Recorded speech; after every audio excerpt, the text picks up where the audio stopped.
lóòótọ́ ni ọ̀rọ̀ àwọn àgbà tó ní tó bá wọ ọmọ jẹ báyìí kì í pọ̀ mọ́,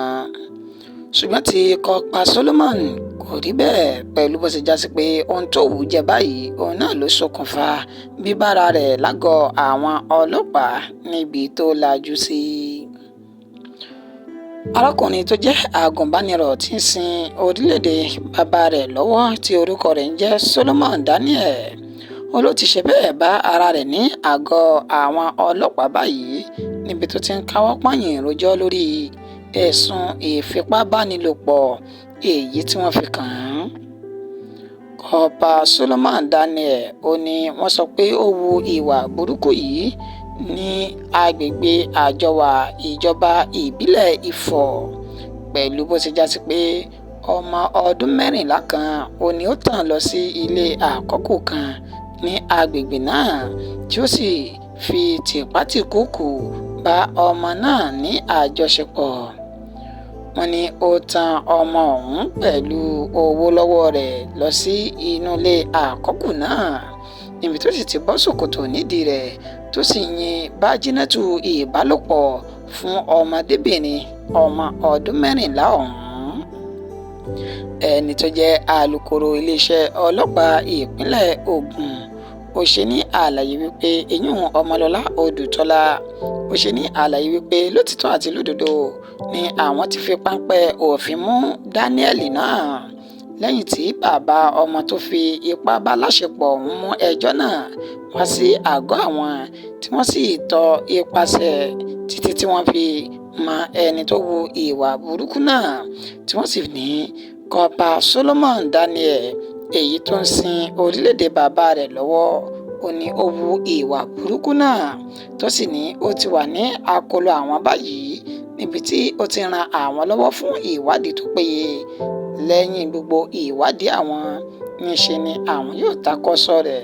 lọ sí ilé ẹjọ́ tó ń rí sí lílo ọmọ nílòkulò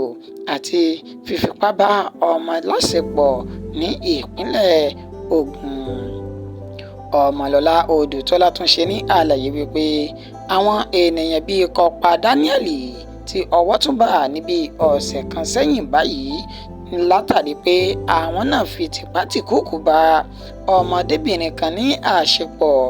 lẹ́yìn tí wọ́n tàn án wá sí ilé wọn tán tí wọ́n sì fi oògùn líle ṣe oúnjẹ tí wọ́n ń pè ní Indomie fún ọmọdébìnrin ọ̀hún. Àwọn afurasí ọ̀daràn méjì tí wọ́n pè yìí ní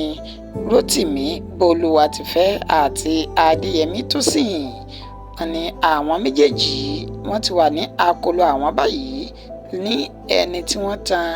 ọmọdébìnrin kan wá sílé wọn láti wá kí wọn ṣùgbọ́n wọ́n ṣe ní àlàyé wípé wọ́n ti fi oògùn líle sínú oúnjẹ tí wọ́n fún ọmọdébìnrin náà jẹ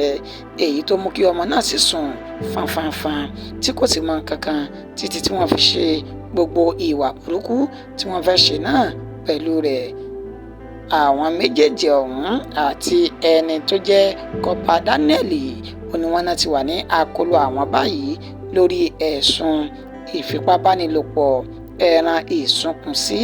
èyí tó sún wọn dé ọ̀dọ̀ àwọn agbófinró báyìí.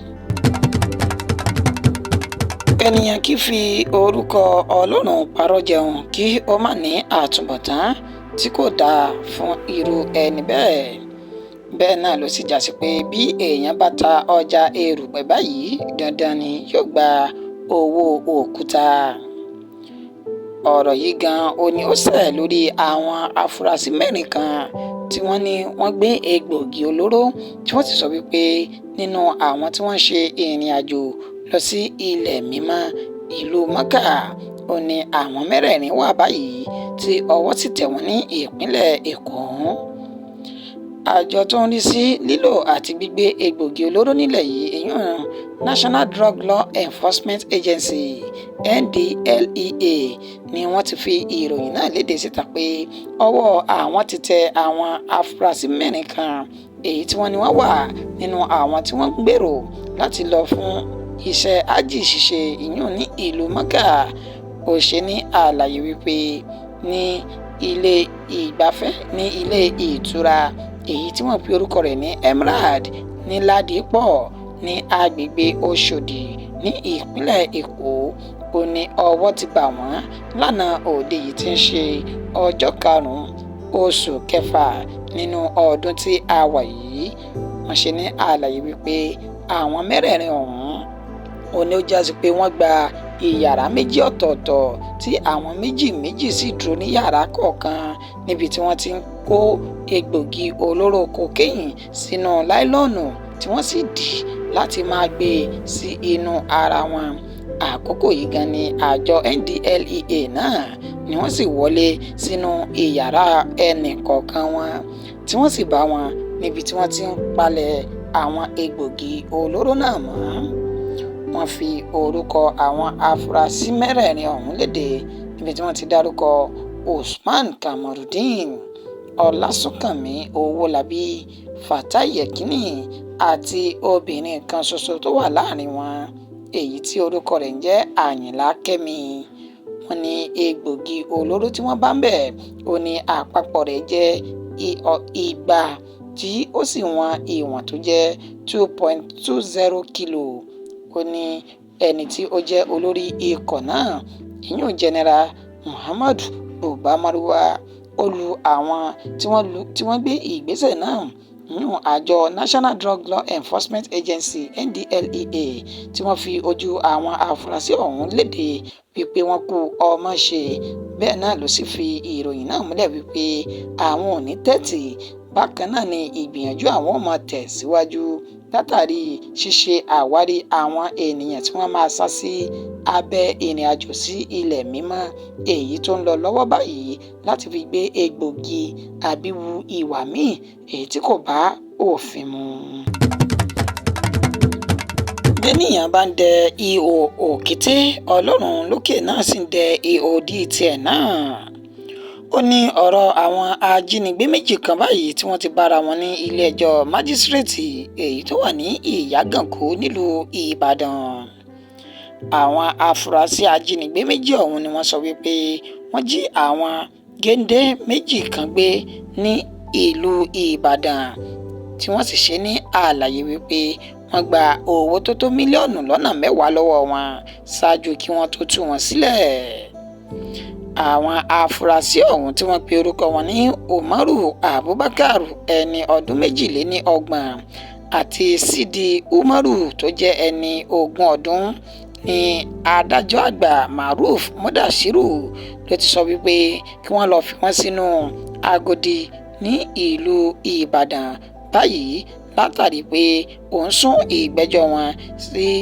ọjọ́ 29 oṣù kẹjọ ọdún tí a wà yìí. Ẹni tó jẹ́ agbèfọ́ba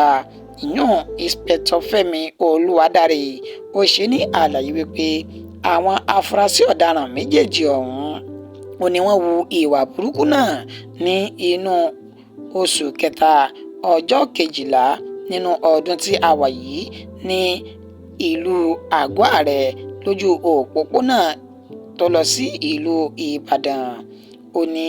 àwọn ènìyàn tí wọ́n jí gbé ọ̀hún ó ní Chinedu Ndonzi àti Ìbíkúnlé Ọláoyèjídé tó sì ṣe ní àlàyé wípé